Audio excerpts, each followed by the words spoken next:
Does your gut feel off? Is your energy unpredictable? Is recovery slower than it should be? You're not broken. Your system just needs a reset. The 28-day nutrition gut reset is designed for active people and athletes who want better digestion, steadier energy, and stronger performance heading into the new year. This isn't a DIY program. I'm supporting the group live 3 times per week with quick check-ins, guidance, and accountability. So space is limited to keep the experience personal. We kick off January 1st, and the last chance to join is January 5th. No extremes with this, no guesswork, just a smart, structured reset with people who train and live just like you do. Learn more and save your spot at theenduranceedge.com/reset. Start the new year feeling better from the inside out. If this sounds like what your body's been asking for, don't wait. January 5th is the final cutoff. Join us at theenduranceedge.com/reset. Welcome back to the Find Your Edge podcast. Today's conversation is something we don't talk about nearly enough in performance and health. Human connection, resilience, and why doing hard things on purpose actually makes us better. My guest today is Bob Campana. Bob is an entrepreneur, an author, and lifelong builder of experiences that bring people together. And at 72 years old, he's still learning, growing, and pushing himself in meaningful ways. And y'all, we may even get him to do his first endurance event. In this episode, we talk about mindset, persistence, creating environments that help people thrive, and why comfort is rarely the path to growth. If you're an athlete, an entrepreneur, a high performer, or someone who wants to keep evolving, not just physically, but mentally, this conversation is for you. Let's dive in. All right. Welcome back to the Find Your Edge podcast. I am excited you all are here, and I'm even more excited for Bob Campana, our current guest today, who I found as I was hunting for guests with an interest in heat therapy. And Bob, you've got quite the background. And then you've got all these other cool things that we're going to talk about. So you started your company. Did you actually start your company in hot tubs? How did you get into all Yes. This? Yeah. So tell us about that. I was 21 years old. I had some neighbors next door, and we got together and did a 6-7 month trip around the world. Sold everything I owned. At that point, at 21 years old, it was so impressionable. I had never traveled outside of the country, and now I've gone to like 13, 15 different countries. We basically experienced all of this human connection, metaphysical, different spiritual things, all just a mind-blowing experience. Well, when I came back, I made a commitment to myself that I wasn't going to squander the promise of America. And from traveling around the world, America gives us the right for self-determination and to start your own company and make your own way. I came home after this trip and I made an announcement that I was going to start my own company. Well, a friend of mine in Northern California, there's a lot of little like reservoirs, and these reservoirs feed little power generators all through the Sierras. And during World War II, these power generators, the pipes that would make the water go from the top reservoir to the bottom reservoir, were built out of redwood because the war effort took all the metal for what they were doing in World War II. Well, in the early 70s, they started to replace these wood pipes, they were called penstocks, with metal pipes. We made an offer on this wood pipe that was made out of Clearheart redwood. We bought 1,670 feet of it, broke it down, chopped it into 5-foot high sections, reassembled it, put a bottom in it, and we made hot tubs out of this pipe. And those hot tubs we called vintage hot tubs because they were vintage wood.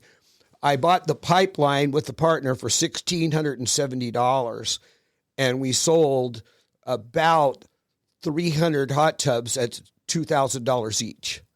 So that was a revelation in what is possible. And then when we were doing that, we were constantly being called by swimming pool contractors because it was vogue at that point to have a hot tub, not a spa at the pool. We witnessed the pool construction business, thought we could do better, and therefore entered into the swimming pool construction business. And when that company was sold, I kind of took a little bit of a break. I bought myself I'm a pilot. I bought myself a Bell Jet Ranger helicopter and really enjoyed that for a while. And then my daughters talked me into going into the restaurant business. 25 years later, the restaurant was the most popular restaurant in our area.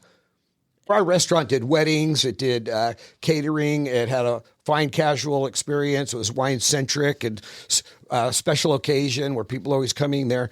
An international development company came to me because I had built that business in the restaurant on the human connection. I had built on being a part of the community, and every customer would be treated in such a way that there was a bond with the restaurant. And it was a very critical part of the community, which I discovered through COVID. And this company came to me and said, we want to put your restaurant on our new 5,000 acre development that has 15,000 houses in it. And we basically made this deal. So now we basically physically took the restaurant, put it on wheels, cut it up in sections, moved it 20 miles down the freeway to a new location. And now we are building a brand new building and inserting the old building into the new building for the historical significance of this. So they basically decided we're just going to take the building and do the whole thing. So now we're in the middle of construction of this new restaurant as my entrepreneurial journey continues. When I thought I was done, and now I've got the biggest project I've ever worked on. Okay, so as you're talking, it was like, okay, how did you get into saunas? And it's almost like this journey started from this trip that you took as we'll call it a youngster. We were in India, Nepal, and all of these kind of places. You had interconnection with people and so forth. We came back. I went to a hot tub party in Marin County, California.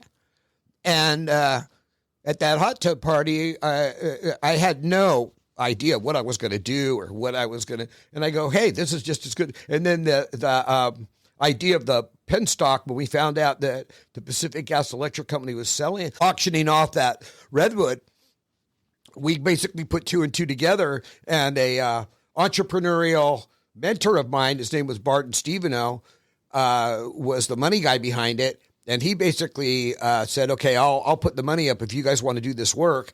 And we basically started building these hot tubs.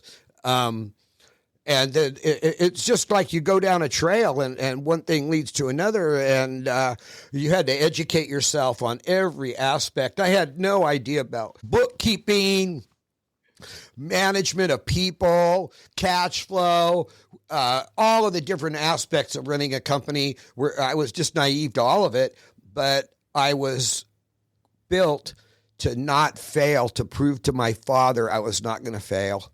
And I was the fear of failure, of constantly being persistent to learn what I had to learn at any given point in time, to basically pull my fat out of the fire in more than one case, learn through failure. All the way through that journey was a character building experience. It basically turned out okay, I guess. You know, I'm still here. So we have people that help us in our lives all the way through. And Barton was the first person that had faith in me and said, you know, you can do this. And I'll never forget, the first hot tub I sold was to this lawyer. I was buying it because he had back problems, but he said, you know, just do me a good job and I'll give you a referral to the next customer. So as I'm zooming out here, listening to your amazing journey that you've had, and one thing leading to the other of just like having somebody else believe in you and going through this whole process of, you know, okay, I think I'm just going to build a hot tub, to now you're building a restaurant and then moving it. And then now you're flying around the world in your, like, yourself doing the flying. All of this is so fascinating. But what I hear, this common thread is connection Yes. to other people, and really and Yes. truly finding how to make someone's, not only their experience in, buying a hot tub or buying a pool, but even with the restaurant business, that it seems like that's the true magic here that maybe you learned on this trip when you were a young person, that's what's meaningful. Is there any truth to that? Where do you feel like that is in this world of AI now, and how we're becoming more and more what feels to me to be more disconnected? And my job as an endurance coach and trying to get people to do triathlons and do hard things, how can we stay connected and keep that sense of fun and making memories? That's so on point where I'm at. So as I travel, technology and people's faces in their phones, in my viewpoint, is separating us more and more and more, even though we're interconnected for proximity wise, but we're not connecting people wise. So technology, like these Facebook communities, even on these podcasts, I'm talking to you. Will I physically ever actually meet you and have a break bread with you and meet you? I hope so. That'd be great. But in a lot of cases, not so much. So the restaurant business, in my viewpoint, is the glue and connectivity in a lot of communities where people go to escape their daily life. In my particular case, it's like a fine casual restaurant. So we're to a special occasion restaurant where our restaurant's a little bit upper scale. So that basically is a reward situation that people give themselves in a small way. And the human connection there, I don't have televisions in my restaurants. I basically am very much attuned to aesthetics. I'm attuned to acoustics where you can hear each other speak. And I am involved where I will go and be doing table touches on the weekends and connecting with people. It's something that I get so much energy out of, bringing joy to people. Being come up to the table. I want to thank you for coming to my restaurant. You have so many choices. I'd like to make sure that everything goes well for you tonight. And what's the reason you're here? They might say it's my birthday. If I could give them a special recognition. This was kind of an interesting thing. So, when we go to the restaurants and they clap their hands or they sing happy birthday or whatever it might be, which is an awkward type of thing. In my viewpoint, a lot of people I'm not really a fan of that kind of thing, but I bought this gong in Vietnam when I was on a trip about 10 years ago. And I'm bringing it home, and I know my wife's not going to let me hang the gong in the living room, So I basically come up with this idea. I go, what I'm going to do is I'm going to use the gong as my birthday vehicle in the restaurant. And I made up this story where I said, on your birthday, you hit the gong, the noise goes out in the ethos of space, and the gods grant your wish. It's like a non-dominational kind of thing. And I would walk up and I'd find somebody to have a birthday. It'd be an 80-year-old woman or whatever it might be, and they're with their family and they're celebrating the birthday. And I go, oh, well, it's time for you to hit the gong. And they look around the table. What the hell does that mean? I go and get the gong, give them that story. They would hit that gong. Their lights would light up. Everybody but they get their phones out and all of that. And it was a unique way to recognize people. And then people at the other part of the restaurant hear this gong hit. And as we're walking around, they go, what's that all about? And then all of a sudden they're feeling, well, we're here for our anniversary. And I started to make this connection when COVID happened. When the restaurant actually reopened, and it was a revelation of how much people loved coming to the restaurant and how much they felt it was a part of their lives and part of the community and part of that human connection. And at my age, I've come to the realization, I'm going to be turning 72 in January, that the only real value that we carry with us our whole lives is our experiences, and it's our interconnection with people. And those are what form our individual personalities and our experiences and all of that. And if you work on that human connection and making other people's dreams come true, it's amazing how your dreams will manifest themselves.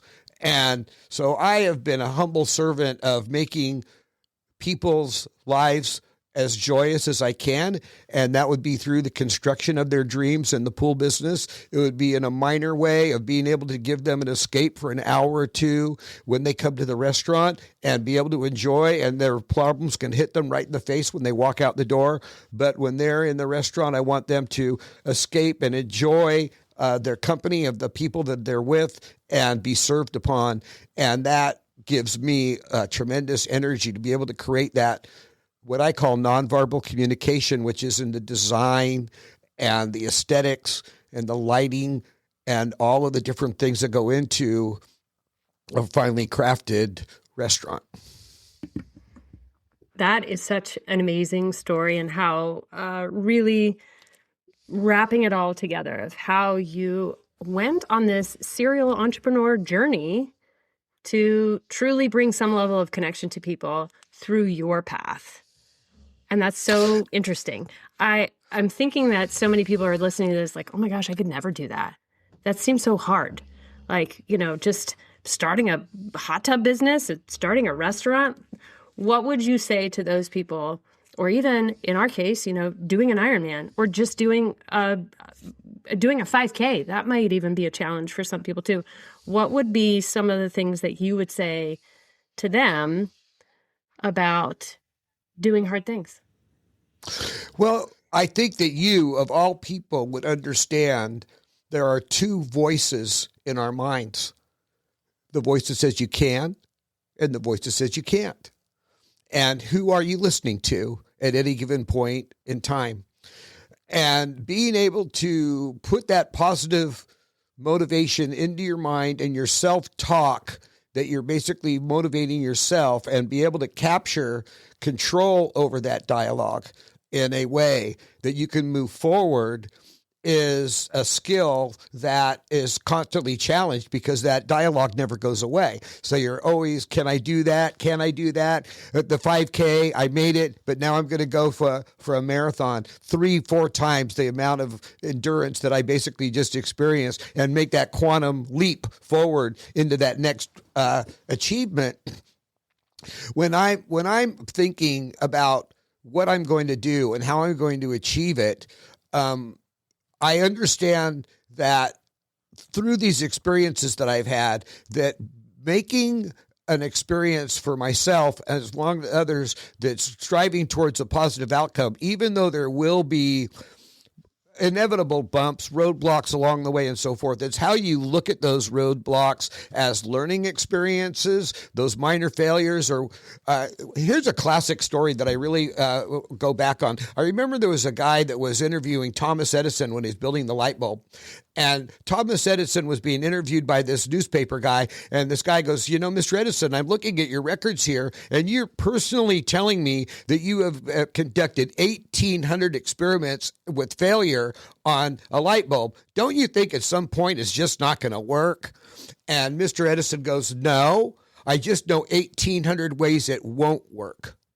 So the answer is, your first impression of what you think you may be able to achieve or may be able to do might be a dreamland situation. But if you can think about it, you can do it. So then it basically just goes, put one step in front of the other and be persistent and doggedly in your pursuit. And that's kind of like my message in my book, is don't lose focus on what your goal is. So when you're making a determination that you're going to run a 5K race, well, that should be your focus. And you shouldn't be diverted with any other thoughts other than, I'm going to complete this task. And when a roadblock comes in front of you, which might be your knee pain or some other imaginary, real or not image, how do I mentally work through that? How do I basically solve that problem? Can I do it on my own? Do I need outside influence? Do I need to educate myself better? Do I need to work out more? I only made it 3K. I didn't really train as much as I could have. I gave up. Maybe I don't need to give up. Maybe I just need to put a little bit extra effort in. Whatever that particular answer is, as long as you don't give up until you make it to your goal, then you haven't failed. So some of the questions that you had mentioned, like, do I need to get outside help? Do I need to, do something else? Did I not train enough? Like I'm thinking some of those questions, were those going through your head as you were going through some of your, that entrepreneurial process? Like were you always thinking like, I'm not going to give up, I'm going to find a different way? Were those the things that were always going on in your head? Yeah, I think I referenced it earlier. It was fear of failure, public shaming. So I had this like peer pressure kind of thing that was self-imposed on me, and the fear of failure was probably the biggest driver. So when I would have a problem or whatever it might be, I would start searching for the solution, and you only know what you know. So I would discover so many times, I don't know what I need to know here. So then I would have to go out and seek information as to what I would need to know. It might be accounting, it might be sales, it might be management of people, it might be how do I build trust and connection with people when I have 4 sales calls from 4 o'clock until 9 o'clock at night, and I have to connect with that person, draw them a layout of a swimming pool. Oh, by the way, it's not like I could take it out of the box and say, this is what you're buying. I had to paint a word picture of what they were going to receive, an interconnection with them as to what their dream was, draw it on a paper, come up with the price, and convince them to spend 70 grand in an hour and a half. So the thing is that human connection and being able to make those relationships in short order of trust and so forth was a skill that I owned over time, but it became easier and easier. So I'm going to imagine in your particular case, you have several success stories that you can reference of challenges that those people that adhered went through. You were able to help them break through that. That gave you great joy of accomplishing and helping that person going on. And then that person would share that story with someone, and they would come to you and say, X person thought you did a great job. Could you maybe help me with my problem? And that's how you're probably growing your company. That was a great parallel. I think everyone has a passion and a purpose on this planet. And it sounds like ours are parallel in that respect, right? Of this is what I wanted. I wanted people to feel that joy, whether it be at the finish line or through the whole process of, wow, I can do hard things. I am a phenomenal human being. I'm capable of so much more than I think I am, which is why I think it's so great how you're sort of putting all this together alongside your entrepreneurial journey and bringing people joy through, going out to eat or having their amazing moments like sitting in the hot tub and looking at the stars like, hey, Bob made this possible for me. And this is so great. Yeah. And the human connection is there, and also experientially. So what I do is I call it nonverbal communication, where when I build something, I'm talking to them through the architecture, through the acoustics, through the lighting, through all of that. And that puts them into a state. I want to share with you a revelation that I had of how valuable the restaurant was in the community. And I go around, I do these table touches as I described earlier, and that gives me a great energy because, the owner of the restaurant comes up and thanks you for coming in. It doesn't happen as often as it used to, and it's kind of a great thing for this connection. And I came to a table occasionally, maybe once every 5 to 6 months or longer than that, where there'd be 3 people sitting at a 4-top table. And I'll go up there and I'll thank them for coming, and they'll go, our friend loved this restaurant, and they passed away a couple years ago, but we always come here to commemorate their life and share a meal at your restaurant because they loved it so much. That, I can't tell you how you would feel if somebody told you that. How that's like the whole ball of wax right there. You created something that was so personal to those people's lives, so special to them that after their death, their friends knew it was special to them and would come back and celebrate that person's life in your restaurant. I mean, I just can't, I would never have thought that I would have that impact on people, ever. So That's kind of it. And I'm sure that you would share things on races, on personal breakthroughs that you've been able to help people with, that you got more out of it than they did. that you were able to be the facilitator of that transformation. And I think that that's why you do what you do, because you're getting the energy out of it more in a weird way than the people that are accomplishing their goals. Absolutely. I like to use the analogy of being the match. Like if you're the person who strikes the match and then you can light it, and you just described that situation for you, like you can impact so many people through following your passion and your purpose, just like that. Like, it's amazing. Well, here I am. I'm 70 years old. I'm just getting into social media. I built my business. I never had an Instagram page. It didn't exist, and it made me foster those human connection skills to grow my business.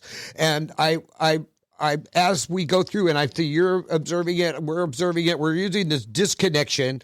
Look, I'm able to talk to you through technology. That would not be existent.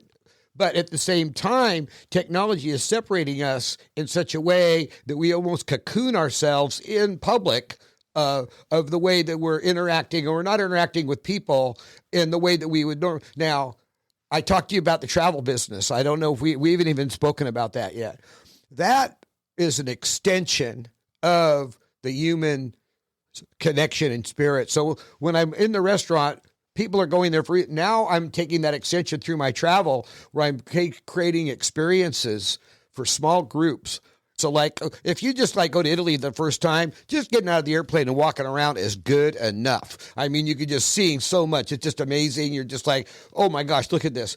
Well, then over time though, you want to dig a little bit deeper. You'd like to, let's get into how can I make some of the food that these people eat here? So I go to a cooking class, and then maybe how do I interconnect with other folks?